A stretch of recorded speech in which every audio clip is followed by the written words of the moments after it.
Հացադուլ օր 18-րդ, դատում են ոչ թե ինձ, այլ բոլոր հայերին, Ռուբեն Վարդանյանի ուղերձը Բաքվից, կեղտոտ խաղեր Սուրբ երկրում, Կովերի պարտեզի շուրջ օղակը փոքրանում է, ինչ կլինի, եթե Երևանը չվճարի հապկի պարտքերը։ Բարի երեկո, հարգելի հեռուստադիտող, օրվա գլխավոր ժամն է, կարևորի մասին ես Հայկ Նավասարդյանն եմ։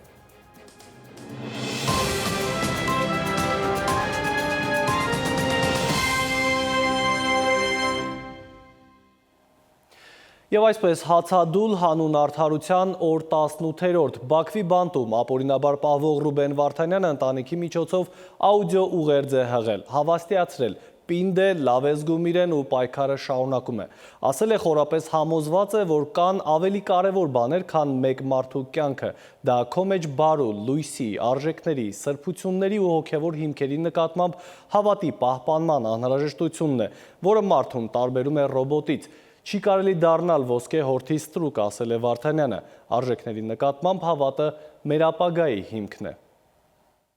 Բաքվի բանտից է փոխանցում Ռուբեն Վարդանյանը։ Ես այստեղ հասկացա, որ երբեք չի կարելի տրվել հուսալքությանը եւ հասկացա, թե ինչու է դա 7 մեղքերից ամենասարսափելին։ Հուսալքությունը, վհատությունը նշանակում է, որ քո մեջ մարել է Աստծո կայծը, որ դու դադարել ես հավատալ, որ դու պարզապես ձեռքի հետ բարձրացրել ու հանձնվել ես։ Կոչ է անում երբեք դա չանել։ Գերեվարումից ի վեր առաջին անգամ է նրա ձայնը լսվում։ Իմ բոլոր հայրենակիցներին, սիրելի ու հարազատ մարդկանց ուզում եմ ասել, դատում են ոչ թե ինձ ու մյուս 15 հոգուն, այլ բոլոր հայերին։ Ու եթե դուք դա չեք հասկանում, ուրեմն դա մեծ ողբերգություն է, քանի որ սա ամբողջ պատմության հակամարտության վերջը չէ, այլ ընդամենը հերթական փուլը՝ ի ափսոսանք բոլոր կողմերի։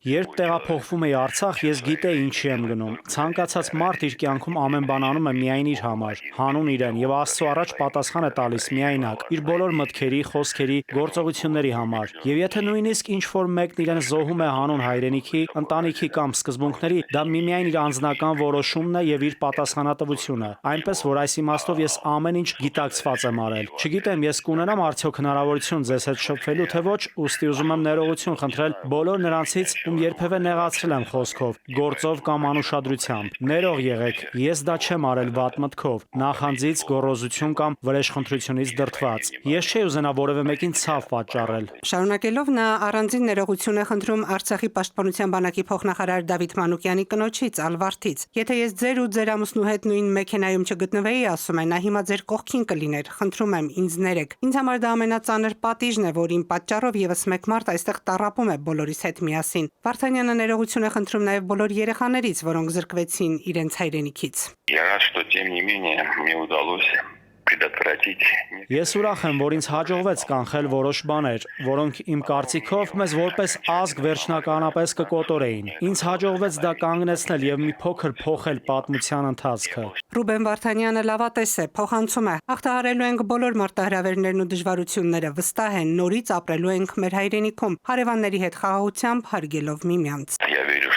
Հավատում եմ, որ կհաղթահարենք փոխադարձ թշնամանքն ու կուտակված ատելությունը, ինչպես դա ստացվել է որոշ ժողովուրդների մոտ, բայց եթե մենք ուզում ենք դա իսկապես անել, մեզ պետք է իրական երկարաժամկետ խաղաղություն, ոչ թե թղթի վրա ստորագրված, այլ կյանքի կոչված։ Մենք պետք է հիշենք, որ մեզ ոչ ոք ոչնչով պարտական չէ, որ միայն ուժեղ մարդկանց հետ էլիտա, արժանապատվություն, պատիվ ունեցող երկրի հետ կարող են իրական պայմանավորվածություններ ձեռք բերվել։ Ես բոլորից սիրում եմ, շարունակում է Վարդանյանը, միշտ եղել եմ կամ ու լինելու եմ ձեզ հետ, ասում է։ Ես մարդ եմ, որն ուզում է ապրել, սիրել եւ շարունակել իր գործունեությունը։ Երջանիկ եմ, Աստված ինձ հրաշալի ընտանիք, ընկերներ է տվել։ Չնայած բոլոր դժվարություններին, շրջափակմանը, ապագայի անորոշությանն ու ծանր պայմաններին, դրանք իմ կյանքի լավագույն օրերից էին։ Մենք միասին վերականգնում էինք հակոբավանքը, հաց էինք կիսում եւ ապրում մեր պարերը։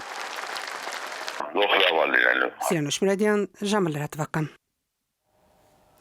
Սուրբ երկրում կեղտոտ խաղեր են, թիրախում հայ համայնքի սեփականությունն է, որի վրա տևական ժամանակ է աչք է դրել քաղաքային իշխանությունը։ Բայց ամեն ինչ սկզբից ու հերթով Երուսաղեմում հայերը դեռ դարեր առաջ են հաստատվել, համայնք ու եկեղեցի հիմնել, սեփական հողակտոր ստացել առանց հարկ վճարելու։ Բայց արի ու տես հիմա Երուսաղեմի քաղաքապետարանը գտնում է, թե հայոց պատրիարքարանը հողի հարկերը չի վճարել ու պետք է մարի պարտքու պահանջը, հակառակ դեպքում կբռնագրավեն գույքը։ Նաիրի Մուրադյանն է թեմայի շուրջ զրուցել հայր Էմանուել Աթաջանյանի հետ։ Երուսաղեմի քաղաքապետարանը պահանջում է, որ հայոց պատրիարքարանը վճարի երկար տարիների կուտակած հարկերը։ Պատրիարքարանն ընդդիմանում է. Երուսաղեմում հոգևոր ոչ մի կառույց տարիների ընթացքում հարկ վճարելու պարտավորություն չի ունեցել։ Այստեղ տեղում Սուրբ Երկրում հին ավանդություն կա բոլոր իշխանություններից։ Բոլոր իշխանությունները ազատել են եկեղեցիները, իմաստավորի հայ եկեղեցին, որևէ տեսակ թուրքերից։ Եվ հայոց պատրիարքարանը եւ հույն ուղղափառ պատրիարքարանը եւ լատին պատրիարքարանը, որտեղ դրանք կատարում են բարոյական առաքելություն, դպրոցներ են պահում, հիվանդանոցներ ունեն։ Իրավիճակն այնքան էլ արվել եւ ճնշումն ավելացել հայոց պատրիարքարանի վրա, որ Երուսաղեմի հայոց պատրիարք Տեր Նուրհան arczepiskopos Մանուկյանը նամակ է գրել Իսրայելի վարչապետին։ Այստեղ պատրիարք հայրը հորդորել էր վարչապետին միջամտել եւ դադարեցնել պատրիարքության դեմ ձեռնարկած քաղաքապետարանի գործողությունները։ Հայոց պատրիարքարանի ներկայացուցիչները իմասնավորի Կորյուն եպիսկոպոս Բաղդասարյանը, որ կալվածոց տեսուչն է, ժամանակին հազանգեց բոլորին նախևառաջ միաբանությունը տեղեկացավ, որ դա անընդունելի է։ Արնոնա է կոչվում այդ տուրքը, որը քաղաքապետարանը պահանջում էր հայոց պատրիարքարանից, որտեղ մենք շատ հին ժամանակներից դա Դուրյանաշեն է կոչվում այդ թաղամասը, որ հիմիկվա արևմտյան Երուսաղեմում է, նրանք պահանջում էին այդ Արնոնա կոչված տուրքը։ Համայնքային վիճելի հարկային պարտքի հայցով պատրիարքարանը դիմել էր դատարան, դատական նիստը հետաձգվել է հայր Էմանուել Վարդապետ Աթաջանյանի փոխանցմամբ եղանակի պատճառով։ Եթե դատարանը մերժի պատրիարքարանի բողոքը, քաղաքապետարանը կբռնագրավի եւ աճուրդի կհանի հայկական եկեղեցիների ունեցվածքը, որը պատրիարքարանի սեփականությունն է դարերով։ Նաիրի Մուրադյան, ժամը լրատվական։ Եթե մինչև 2025 թվականի վերջը ՀԱՊԿ բյուջեում Հայաստանը չունենա իր ներդրումը, ապա կազմակերպության անդամ երկրները այդ փաստը այլ կերպ կընդունեն ու այլ կերպ կդիտարկեն։ Ռուսաստանի Դաշնության փոխարտգործնախարար Ալեքսանդր Պանկինն է հայտարարել, միաժամանակ հիշատակել դեպքեր, երբ այլ երկրներ ևս պարտքեր են ունեցել տեխնիկական, ֆինանսական եւ այլ պատճառներով։ Հիշեցնեմ, 2024 թվականի փետրվարին Հայաստանի վարչապետ Նիկոլ Փաշինյանը հայտարարեց, որ Հայաստանը սառեցնում է իր մասնակցությունը ՀԱՊԿ-ին։ Այդ ժամանակից ի վեր կազմակերպության բյուջեում ներդրում չունենալուց բացի, Հայաստանը հրաժարվում է ներկայացուցիչներ ուղարկել նաև կազմակերպության միջոցառումներին եւ վարժանքներին։ Իսկ կոռուպցիայի մեջ թաղված Բաքուն փակում է նաև Transparency International-ի ադրբեջանական մասնաճյուղը հակակոռուպցիոն հեղինակավոր ասոցիացիային մեղադրելով կողմնակալ, ոչ համապարփակ ուսումնասիրված դիրքորոշման համար։ Կազմակերպությունը Ադրբեջանում հիմնադրվել է դեռ 2000 թվականի հոկտեմբերին, Ադրբեջանում կոռուպցիայի պատճառներն ու ձևերը ուսումնասիրելու առաքելությամբ։ Իսկ այժմ այն մասին, թե ինչ ենք պատմելու թողարկման երկրորդ հատվածում։ Դատական բարեփոխումները քայլ առաջ են, իսկ ինչու խնդիր չեն լուծում։ Պետության հաշվին դրսում սովորելու համար պետք է ներսում աշխատել։ Բանկը վարկն է ուզում, տեսուչը մորթած անասունը, Շիրակում բրուցելոզ է։ Կյանքի ապահովագրություն, երբ ապահով չես որոշ հիվանդություններից։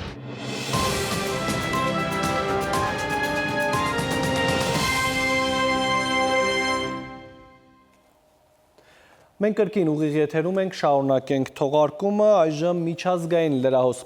Իրավիճակը լարված է Սիրիայում, քրդական խմբերի դեմ պայքարում ակտիվացել է նաև Անկարան, մյուս կողմից եւ Թուրքիան եւ նրա աջակցությունը վայելող սիրիական կազմավորումները հանդիսանում են Դամասկոսի նոր կառավարության դաշնակիցները, որոնք փորձում են համախմբել երկիրը եւ ստեղծել ազգային բանակ։ Ամերիկայի ձայնն է շարունակում թեման։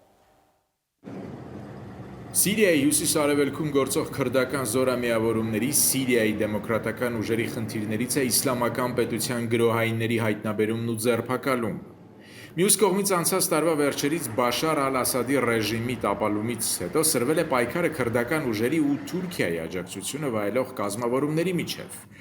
Այդ կազմավորումները Սիրիական ազգային բանակը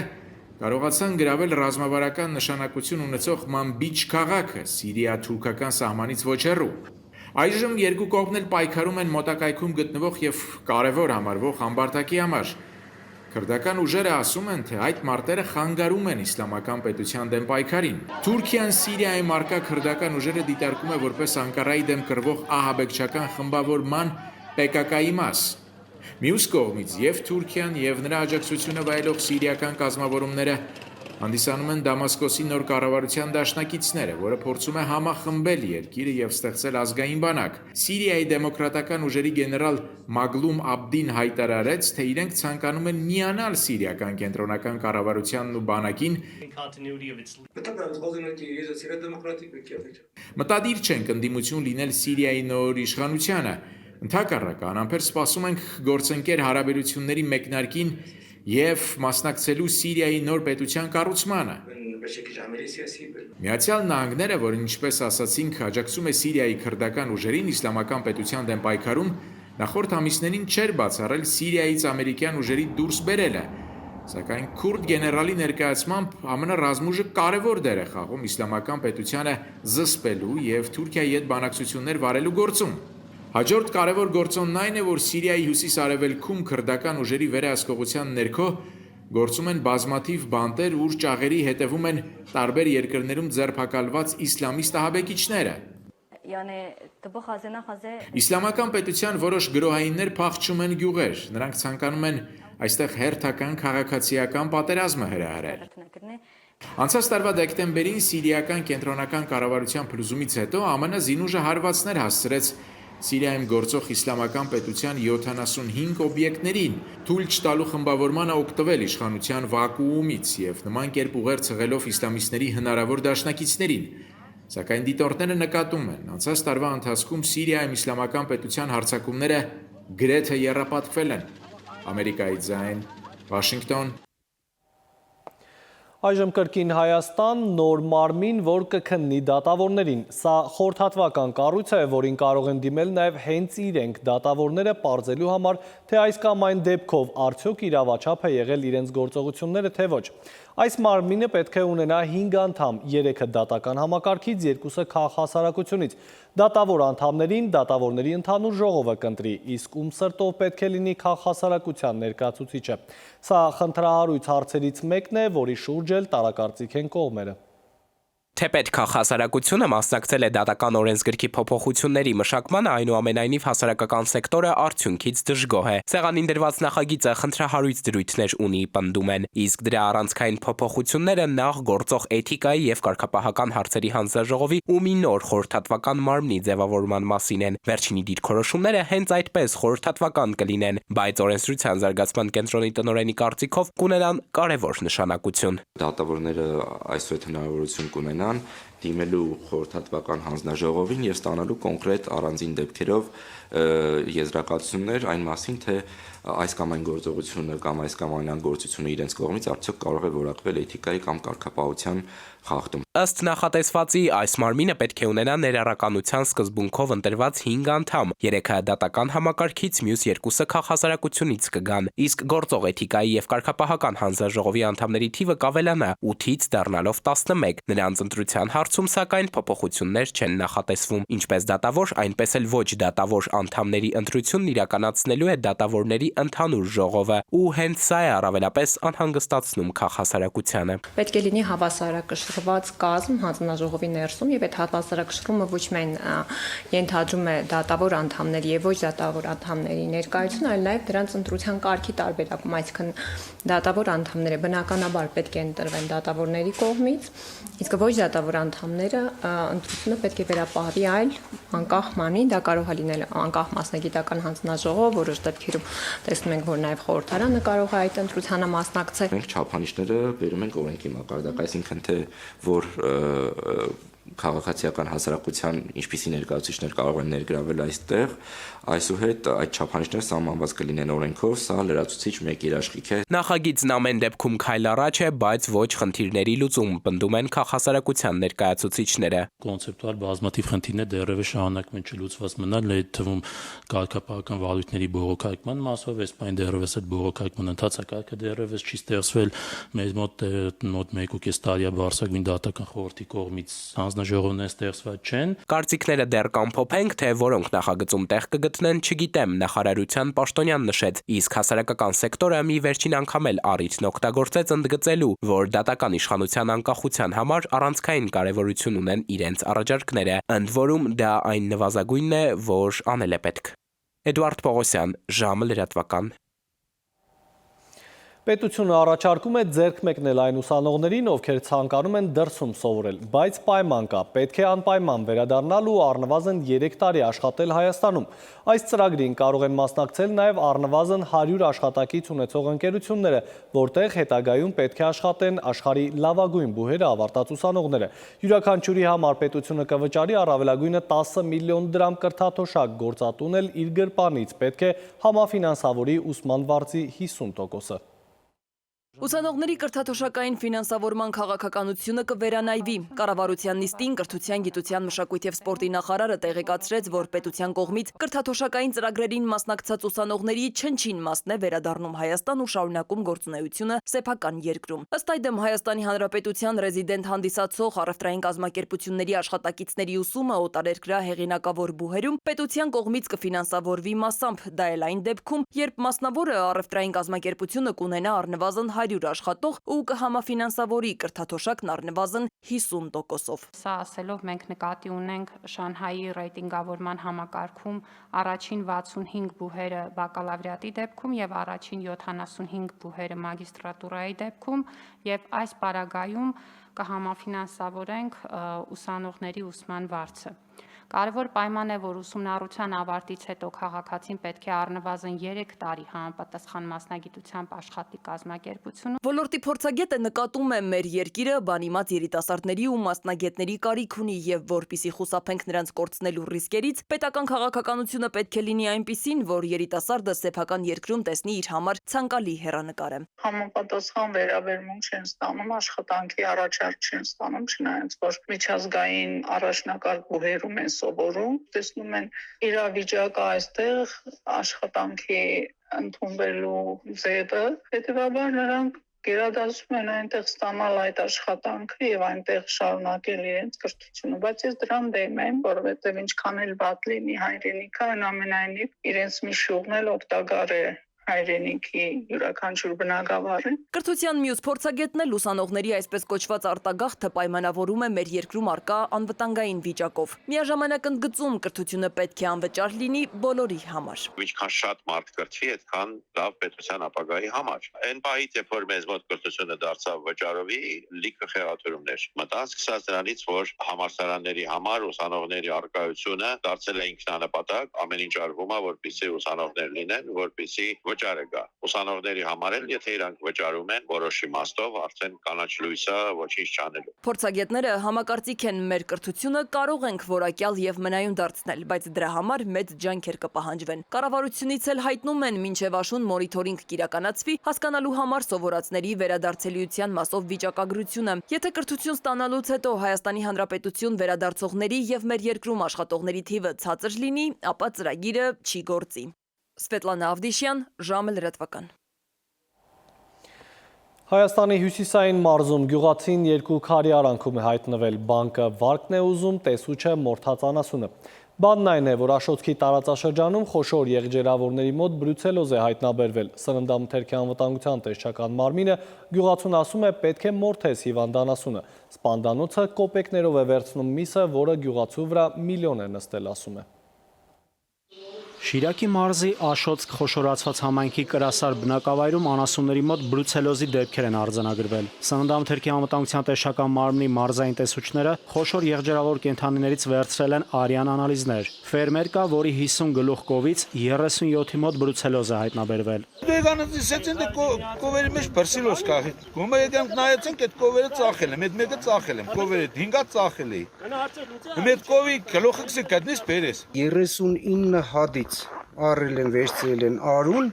որից 33 հադը հանել են հիվանդ։ ՍԱՏՄ աշխատակիցները ֆերմերներին հայտնել են, որ բրուցելոզով վարակված կենդանիները պետք է հարկադիր սպանդի ենթարկվեն։ Սպանդանոցները սակայն հիվանդ կենդանու միս նեժան գնով են տանում։ Գյուղում կովերի ծնի շրջանն է։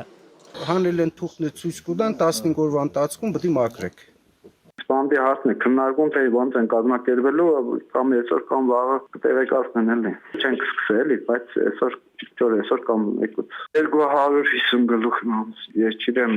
էժան է, թանկ է, ես դա ընդանուր չգիտեմ, ոնց են կազմակերպելու։ Մի կարծիքով երևի հարմար կլինի էլի գյուղացուն։ Ֆերմերներից մեկն էլ պատմում է, որ դեկտեմբերին են իր ֆերմայի անասուններից արյուն վերցրել։ Պատասխանել են, որ անասունների մոտ հիվանդություն չկա։ Փետրվարին սակայն անալիզի արդյունքները դրական են եղել։ Նեսը կաբաց կովել։ Ինչ կաբան այդ ամիս սկիզբից 10 կովել լավ պերսիլոս։ Դիք ինչ հասկանամ։ Մեկ կողմից սննդի տեսչությունը կսե հավրանքը պետք է հանես մորտես, մյուս կողմից է բանկը եկել է վաշկերը կուզե։ Անասնաֆերմա կա, որտեղ բոլոր կովերն ազնվացեղ են։ Ֆերմերը վարկ է վերցրել եւ շվից տեսակի կովեր գնել։ ՍԱՏՄ աշխատակիցները նրան էլ ասել են, որ անասունները պետք է մորթվեն։ Շիրակի մարզի մեծ սեպասարի վարչական ղեկավար Գարիկ Ավետիսյանը հայտնել է, որ իրենց գյուղում հիվանդություն չկա, սակայն 1 ամիս առաջ բրուցելոզի պատճառով 2-ից 3 գլուխ անասուն են սպանդի ենթարկել։ Էկոնոմիկայի նախարարությունից հայտնեցին, որ ձևավորվել է աշխատանքային խումբ։ Աշխատանքային խմբի շրջանակներում մարզային այցեր են նախատեսված, վնասի փոխհատուցման մասով բոլոր սցենարներն էլ ըստ նախարարության քննարկվում են։ Նայիրի Մուրադյան, ժամը լրատվական։ Առողջության համապարփակ ապահովագրության ծրագրից դեռ լուր չկա, բայց երբ սկսի գործել, ոլորտային նախարարը համոզված է պետական պատվերի ծրագրից մի քանի գլուխ բարձր է լինելու։ Մինչդեռ ոլորտի փորձագետները այլ բան են ակնկալում, ասում են առաջարկը նույն պետպատվերի ծրագիրն է, պարզապես անունն է փոխվել։ Սրտանոթային հիվանդություններ, քաղցկեղ, դիաբետ ու տրավմաներ։ Մեր երկրում ամենաշատը առողջության հետ կապված հենց այս խնդիրներն են հանդիպում։ Հետևաբար դրանց հետ կապված ծախսերն էլ կփակի ապահովագրությունը։ Նախարար Ավանեսյանն է Facebook-ում իր բառերն են անմիջական ուղիղ ձևաչափով սկսել պատմել, թե ինչ փաթեթ է գերատեսչությունն առաջարկում չարք-չրկված այս ծրագրի համար։ Ապահովագրությունները ընդհանրապես ամեն ինչ չեն փակում եւ ամեն դեպքերը չեն ներառում։ Եվ մենք էլ փորձել ենք ունենալ կոնկրետ փաթեթ, որտեղ ներառված են ծառայությունների ցանկերը։ Եվ ամեն քաղաքացի հստակ կարող է տեսնել, ի վերջո, ինչի համար է վճարում եւ ինչ ծառայություններ է ստանում։ Ապահովագրությունը հստակ նկարագրություն ունի, ինչն էլ այս փաթեթի առանձնահատկությունն է։ Դրանով կտարբերվի պետական պատվերից ըստ նախարարի։ Պետական պատվերը այսօր հատվածական լուծումներ է բերում մեր համակարգում։ Ապահովագրական փաթեթը ունի ճիշտ նկարագրություն, ինչպես կանխարգել է,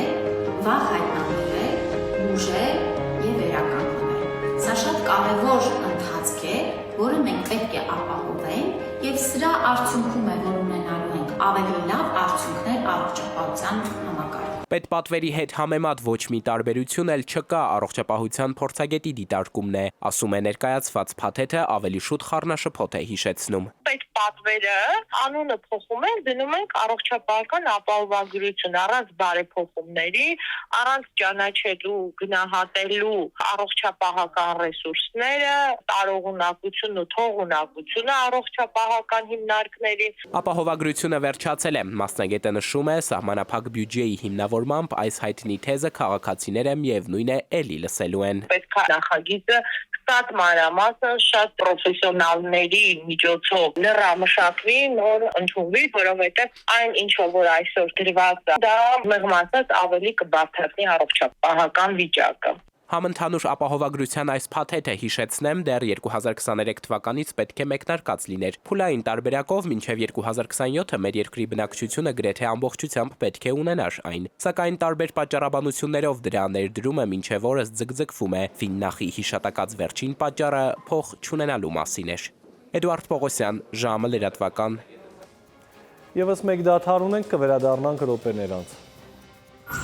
Դատախազության սև թուղթը որքան կորուստ ենք ունեցել բանակում եւ Երևանի ստորգետնյա տրանսպորտը 44 տարեկան է։ Մեր երկրում մարտի 8-ը կանցնի անտիցիկլոնային երկնքով ավելին հաջորդ հիվ։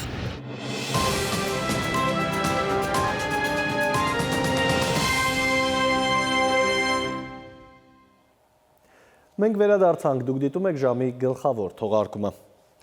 Մայրաքաղաքի բնակիչները դեռ սպասում են մետրոյի 11-րդ կայարանին, որի հաջորդ կանգառը պետք է լինի Աջափնյակում։ Քաղաքային իշխանությունը ասում է նախագիծը պատրաստ է, բայց դեռ թղթի վրա։ Իսկ ինչպես ու երբ սկսվեց հողի տակ ստորգետնյա տրանսպորտի շինարարությունը։ Դեռ 60-70-ականներին հասկացել էին Երևանը օր-օրի մեծանում է, վերգետնյա տրանսպորտային միջոցներն այլևս չէին բավարարում, իսկ ուղևորահոսքը պետք էր կառավարել եւ համարձակ որոշում ընդունվեց։ Այսօր Երևանի մետրոն 44 տարեկան է։ Հաջորդ կայարանը Մարշալ Բաղրամյան։ Attention please. The doors are closing. The next station is Marshal Bagramyan. Այսպես գրեթե 5 րոպեն մեկ գնաց կընդունող ճանապարհողը ազդանշան ու կանաչ լույս է տալիս երթևեկությանը։ Գնացքներին ըստ գրաֆիկով իրան ժամանակին գրաֆիկով աշխատելուց ընդունում ենք, ճանապարհում ենք, հետևում ենք ուղևորների անվտանգ երթևեկությունը։ Ամեն օր այսպես է սկսվում մայրաքաղաքի կյանքի եռուզեռը։ Խցանված ու ծանրաբեռնված փողոցները շրջանցելու եւ ապահով տեղափոխվելու համար բնակիչները հաճախ հենց մետրո են մտնում։ Արդեն 44 տարի Երևանի մետրոպոլիտենը գրկաբաց ընդունում է իր բոլոր այցելուներին։ Օրական տեղափոխում 70-ից 80 հազար, տարեկան ավելի քան 26 միլիոն ուղևոր, մոտ 900 աշխատակից հետևում է անվտանգությանը։ Հիմա որ բացում ենք, այլով նայում ենք։ Վագոնների կողքից սպիտակ ազդանշան ունի դռները, որ այսինքն դռները բաց է։ Երբ որ մենք փակում ենք, սիգնալիզացիան գալիս անդեից էլ այդ լամպերը հանգում են, նոր կարում ենք շարժվենք։ Մետրոյի կառուցումը սկսվել է դեռևս 1972 թվականին, գործարկվել է սակայն 1981-ի մարտի 7-ին։ Ի սկզբանե շահագործվել է 5 կայարան, այնուհետև ընդլայնվել է դեպի քաղաքի հարավային մասերը։ Վերջին կայարանը Չարբախը շահագործման է հանձնվել 1996-ին։ Մետրոպոլիտենի կառուցումն ու ընդլայնումը Կարեն Դեմիրճյանի օրոք էր։ Հենց նրա անունով է հիմա Երևանի մետրոպոլիտենը։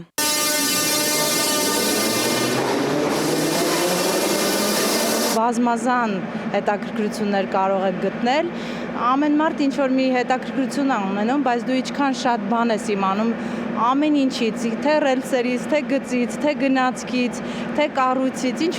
ինչքան շատ բան իմանում ես, այնքան քեզ ավելի շատ է տանում։ Կարեն Դեմիրճյանի անվան Երևանի մետրոպոլիտենը այժմ ունի ավելի քան 12 կիլոմետր ընդհանուր շահագործվող երկարության գիծ, 10 կայարան։ Շահագործվող վագոնների թիվը 34-ն է։ Կայարաններից 3-ը Սասունցի Դավիթ, Գործարանային եւ Չարբախը վերգետնյա են, մնացած 7-ը ստորգետնյա։ Ես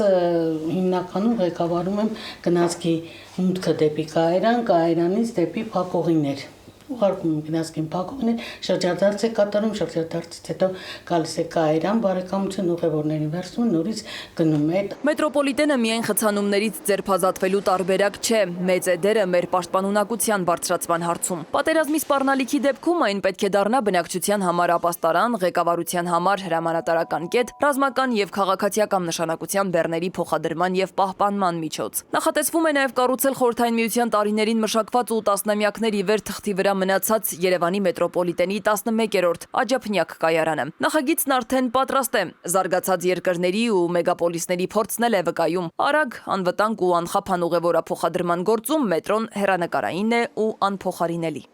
Սվետլանա Ավդիշյան, Վահան Գուլոյան, ժամը լրատվական։ Հանրապետության գլխավոր դատախազն ու պաշտպանության նախարարը ամփոփել են զինվորական դատախազության անցյալ տարվա աշխատանքը։ Այսպես 24-ի ընթացքում զինված ուժերում 40 կորուստ են ունեցել, 27 զինծառայող ծառայության հետ կապված հանգամանքներում է զոհվել, 13-ը ոչ ծառայության հետ կապված պայմաններում։ Այս եւ օրվա այլ կարևորը մեկ տեսաշարում։ Հայաստանի զինված ուժերում անցած տարի զոհվել մահացել է 40 զինծառայող, ծառայության հետ կապված հանգամանքներում 27 զինծառայող, հակառակորդի կողմից 4 սպանության հետևանքով 5, ինքնասպանությունից 7, ճանապարհատրանսպորտային պատահարից 4, մարտական մեքենաներ վարելու կանոնների խախտման հետևանքով 1, ավիավթարից 2, հիվանդությունից 3, իսկ ծառայության հետ չկապված հանգամանքներում 13 զինծառայող է մահացել։ Գլխավոր դատախազն ու պաշտպանության նախարարն են ամփոփել զինդատախազության անցյալ տարվա գործունեությունը։ Անցած տարի ըստ զինվորական դատախազի զինված ուժերի համակարգում արձանագրվել է 2093 դեպք, նախորդող 2023-ի 2358 դեպքի համեմատ։ Դրանք հիմնականում եղել են պատահարներ, ենթադրյալ հանցագործություններ։ Կառավարության որոշմամբ այլ պետություններում ստացած 1968 թվականի ճանապարհային երթևեկության մասին կոնվենցիայի պահանջներին համապատասխանող վարորդական վկայականների հիման վրա Հայաստանի Հանրապետության երկքաղաքացիներին ազգային վարորդական վկայական կտան, առանց որակավորման լրացուցիչ քննություններ հանձնելու։ Նոր վկայականը տրվելու է առանց մյուս վկայականը վերցնելու։ Քաղաքացին պետք է ներկայացնի այլ պետություններում ստացած վարորդական վկայականի պատճենը, անձահաստատող փաստաթուղթ, պետական турքի վճարման անդորրագիր, կստուգեն քաղաքացու թմրաբանական կամ հոգեբուժական բժշկական հաստատություն եւ տրանսպորտային միջոցներ վարելու իրավունքից զրկված անձանց ցանկում հաշվառված չլինելու, ինչպես նաև այլ պետություններում ստացած վարորդական վկայականի վավերականության վերաբերյալ տեղեկությունը։ Երևանյան լճի եւ Հրազդան գետի աղտոտումը կանխելու նվազագույնի հասցնելու նպատակով Հրազդան գետի վրա աղբավորիչ 2 սարք են տեղադրել։ Երևանի քաղաքապետարանից փոխանցում են, որ էկոլոգիական նշանակության հարմարանքների նախագծման եւ տեղադրման նպատակով ծախսվել է շուրջ 122 միլիոն դրամ։ Հայ իրավապահները տեղեկություն են ստացել, որ Իրանից պատրաստում են Հայաստան տեղափոխել խոշոր չափի թմրամիջոցներ։ Փետրվարի 24-ին հայտնաբերվել եւ նախաքննական մարմնին են ներկայացրել շուրջ 30 կիլոգրամ մարիխուանա տեսակի թմրամիջոց։ Այն ըստ իրավապահների առգրավել են կանխելով 450 միլիոն դրամի թմրամիջոցը մանր չափերով Հայաստանում իրացնելու փորձը։ Միջոցառումներ են ձեռնարկում թմրաշրջանառության այդ շղթայում ներգրավվածներին պարզելու համար։ Կանանց միջազգային օրվան ընթառաջ Արդարադատության նախարարության կանանց աշխատասենյակներ ծաղիկները յուրօրինակ ճանապարհով են հասել։ Ճոպաններով են նրանց անակնկալարել։ Իսկ խորհրդանական կանայք տոնի առիթով ազգային ժողովի նախագահի կարգադրությամբ կպարգևատրվեն 70,000 դրամ։ Տիրանուշ Մուրադյան, ժամը լրատվական։ Այժմ եղանակի մասին, ինչ սպասել հանգստյան օրերին, մայրաքաղաքում եւ հանրապետության մարզերում, ինչպես միշտ Լիլի Հովերի մատուցմամբ։